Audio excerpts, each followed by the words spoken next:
no alarms, just the faint hum of air conditioning inside the Bangladesh Bank's data center on the night of February 4th, 2016. Dhaka was settling into its weekend. The city outside pulsed with traffic and dust. Inside the country's central bank, rows of fluorescent lights buzzed above a nearly empty office floor. It was a Friday, the start of the Bangladeshi weekend. The staff had gone home. But inside one of the world's most secure financial networks, something invisible was moving. Thousands of miles away, in an apartment somewhere in Manila, a small group of hackers sat hunched over glowing laptop screens. Their target wasn't a startup or a corporate server. It was a sovereign nation's vault. The Bangladesh Bank, custodian of billions in reserves held in the Federal Reserve Bank of New York.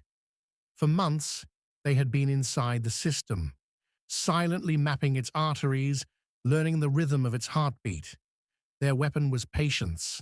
Their gateway was the SWIFT network, the secure global messaging system that moves trillions of dollars between banks every single day. The hackers knew the system better than most of the bankers who used it. They studied how transfer messages were formatted, how authentication keys were validated, and how human eyes trusted printed confirmations more than digital logs.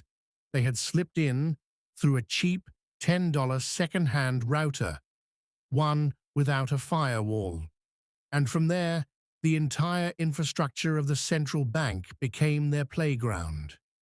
By 8:30 p.m., the hackers began to type.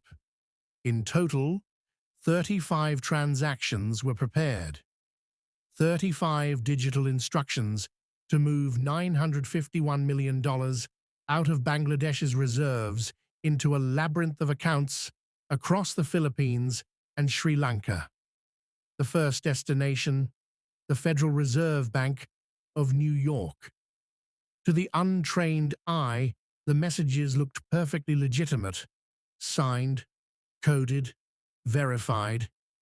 Inside the New York Fed, the automated systems processed them without suspicion. After all, it wasn't unusual for developing nations to move money between international accounts. But here's where the story starts to twist, because while the transfers were digital, the approval process was human, and humans in this story would become both villains and heroes. When the SWIFT messages reached New York, they passed through multiple filters, systems designed to detect money laundering, terrorist funding, and errors. But these filters weren't designed for creativity. The hackers knew that as long as their requests looked routine, the system wouldn't flinch. And for a while, it didn't. Tens of millions began to move. But then came the first anomaly. One of the transfer requests included a word, a single, ordinary English word, that didn't quite fit. Shalika Foundation. It was the name of an account in Sri Lanka, one of the shell organizations set up to receive stolen funds. The hackers had spelled it wrong. Instead of foundation, they wrote Fandation. Inside the New York Fed, that single error triggered a compliance flag, not because it looked like a hack, but because the word simply didn't exist. The system flagged it for manual review, and in doing so, it slowed the entire queue of pending transactions. Suddenly, people started to notice the pattern, the timing, the volume, the fact that $951 million was leaving a country that usually moved money in small, predictable batches. It was Saturday morning in Dhaka when the Bangladesh Bank realized their printers weren't working. That, as it turned out, was no accident. The hackers had disabled them remotely to ensure that no one saw the transfer confirmations being printed overnight.